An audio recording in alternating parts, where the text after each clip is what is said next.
Hey, today I'm going to show you about the iRely i21 POS, and it's the POS for retail, ag, and hardware store. So first thing I'm going to do is go into our POS login. Now, if you just had POS, you'd only see these two menu options. We see a lot.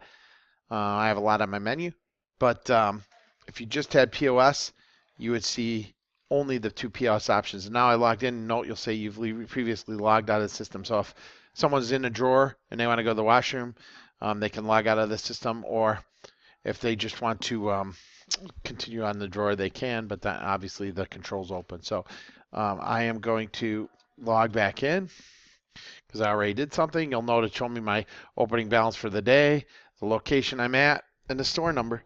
So that's kind of linked into the system. So now, basically, the first thing that I'm going to do is I'm going to look for items that I could sell. And this is basically going to show me all the items I can sell at this store.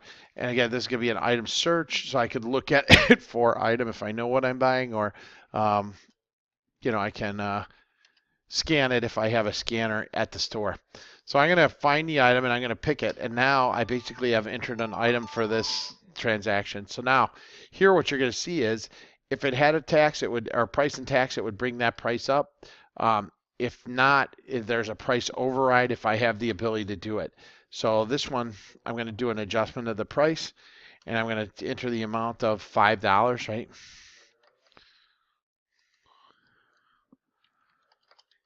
And I'm going to say OK. So now I'll have a price for that particular item. That allows you to do a price adjustment if you have the rights.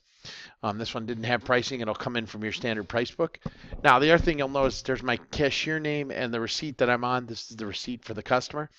And down here, you can see here's my total, and it keeps a running total as I add items to the actual order. And then here I can pick my customer. So if I want to find a customer, that's one of the nice things about our ag system. It does link into customers or cash sales, right? This is pretty nice from that respect.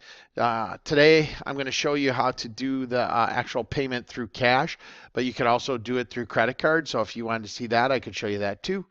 Now, here's the cash, and it defaults to her giving us a $5 bill. I'm going to say she gives us a $10 bill.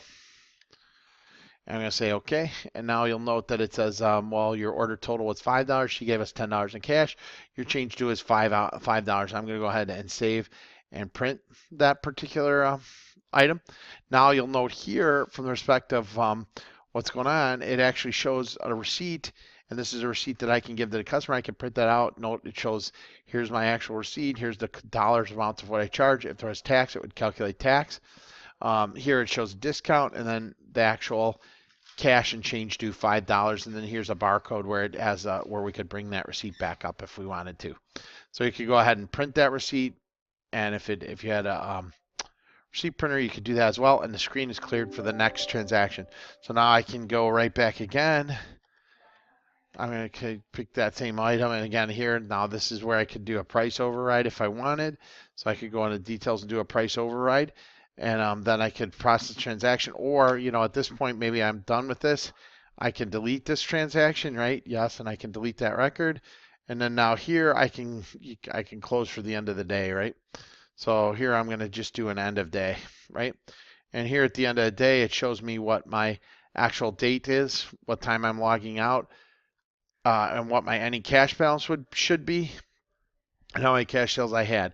And I can save and close. And then, do you want to print the end of day report? Yes. So this is basically going to give me an end of day sales report, which shows me my report with a subtotal of all that I paid, right? What my ending balance in the drawer was, what my cash balance should be, that the change in the cash balance, and I can enter that in. And if I'm over or short, like this one's short $5, so this means that I put in a 1237 in the cash drawer, but I should have $17 in there, so that's short by $5.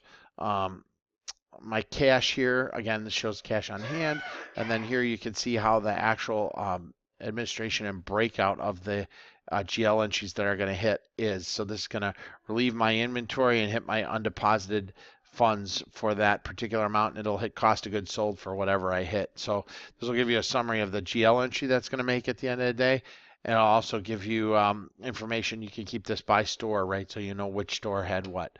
So I'm going to go ahead and archive that end of day, and you can name what date that is if you want, and then you can close the drawer at the end of the day, and you're set. So that's a very simple overview. You might want to have more details, and we'll go into other topics as they come up. Thanks a lot. Have a good day.